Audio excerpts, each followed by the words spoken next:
अफसोस की बात है कि भारतीय जनता पार्टी, प्रधानमंत्री नरेंद्र मोदी जी की पार्टी और उनके मंत्री ऐसे सिर्फ राजनीति करने के लिए यहाँ पे आ रहे हैं, आग में घी डालने के लिए यहाँ पे आ रहे हैं। सहयोग की उनकी कोई भावना नहीं है। दूसरे देश में अगर कहीं कुछ होता है तो हमारी सरकार तुरंत पैकेज का ऐलान कर देती है। और कृषि मंत्री शिवराज सिंह जी, जो एक राज्य के कई वर्षों तक मुख्यमंत्री रहे हैं, मुझे अफसोस है कि अजनाला और दूसरे क्षेत्रों का दौरा करने के बाद उन्होंने कहा कि हम केंद्र सरकार को रिपोर्ट देंगे। 2 हफ्ते से ज्यादा वक्त हो गया, पंजाब पूरी तरीके से बाढ़ में डूबा हुआ है, कई लोगों की जान चली गई और अभी वो रिपोर्ट दे रहे हैं। तकनीक के जमाने में जब एक एक चीज की खबर मीडिया में दिखाई जा रही है, टीवी चैनल्स पे प्रसारित की जा रही है, पंजाब सरकार ने रिक्वेस्ट किया, हमारे मुख्यमंत्री जी ने रिक्वेस्ट किया, अरविंद केजरीवाल जी ने रिक्वेस्ट किया, हमारे मंत्री अलग अलग क्षेत्रों में लगे हुए हैं, विधायक लगे हुए हैं, कार्यकर्ता देखिए अपने कंधों पे बोरी लाद के कार्यकर्ता ये बांध बनाने के काम में जुटे हुए हैं, किनारे किनारे मेहनत कर रहे हैं। तो हम तो मेहनत कर रहे हैं और वो आगे राजनीति कर रहे हैं। मुझे ये लगता है कि ऐसे वक्त में, मैंने 1 साल पहले, वो वीडियो मौजूद है, मैं आपको दिखा सकता हूँ, 8,000 करोड़ रुपए रूरल डेवलपमेंट फंड का, पंजाब का और दूसरे मदों का 8,000 करोड़ रुपए बकाया है, आज तक पैसा नहीं दिया। मुख्यमंत्री जी ने और हिसाब बना के बताया कि भाई इतना पैसा हमारा बाकी है, हमको दे दो। अपने हक का पैसा पंजाब को नहीं मिल रहा है।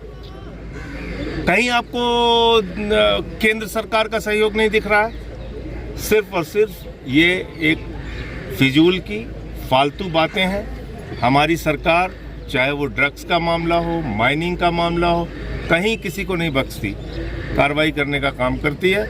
कटारू चक जी, हमारे मंत्री जी, जो लालचंद कटारू चक जी, माननीय मंत्री जी और इनके साथ सारे कार्यकर्ता इस पूरे क्षेत्र में जिस दिन से बाढ़ आई हुई है, खुद से मेहनत करके यहाँ के डीसी साहब, एसएसपी और तमाम जो पुलिस के अधिकारी हैं, प्रशासन के अधिकारी, वो सब लोग पूरी मेहनत से काम कर रहे हैं और इसमें लोगों का भी बहुत सहयोग मिल रहा है। मैं ये नहीं कह रहा हूँ कि अकेले हम कर रहे हैं, यहाँ की जनता कर रही है, यहाँ के लोग कर रहे हैं। और पंजाब तो वो धरती है जहाँ के लोगों ने, दुनिया में कहीं कुछ हुआ, भूकंप आया, तूफान आया, अकाल आया, पंजाब के लोगों ने तो लंगर चलाया, लोगों की सेवा की। पूरी दुनिया की सेवा करने वाले लोगों के रूप में पंजाब के लोगों की पहचान है।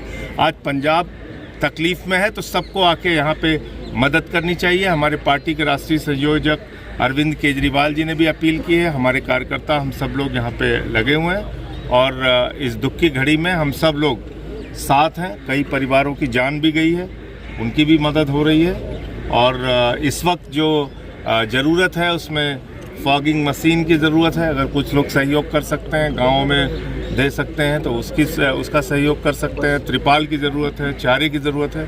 सरकार अपने स्तर से कर रही है, लोग अपने स्तर से कर रहे हैं, सामाजिक संस्थाएं अपने स्तर से कर रही है, पार्टी हमारी एक एक कार्यकर्ता अपने तरफ से मेहनत कर रहा है। अगर कष्ट है तो इस बात का कि ऐसे मौके पे भी मोदी सरकार सिर्फ और सिर्फ कोरी बातें कर रही है। सीएम साहब कह रहे हैं कि 60,000 करोड़ हमारा बकाया तो दे दो, अगर रिलीफ फंड नहीं चाहिए तो 60,000 करोड़। देखिए, जीएसटी का, रूरल डेवलपमेंट फंड का और कई मदों का पैसा मिलाकर अगर आप जोड़ेंगे तो ये 60,000 करोड़ रुपए बनता है। अकेले रूरल डेवलपमेंट फंड और कुछ अन्य मदों का मैंने बताया था कि 8,000 करोड़। और 1 साल पहले पार्लियामेंट का दिया गया मेरा बयान है, मैंने अपील की थी सरकार से कि भाई ये पंजाब के हक का पैसा है, आप कोई दया नहीं कर रहे हैं, कोई भीख नहीं दे रहे हैं, आप हमारा पैसा दे दीजिए।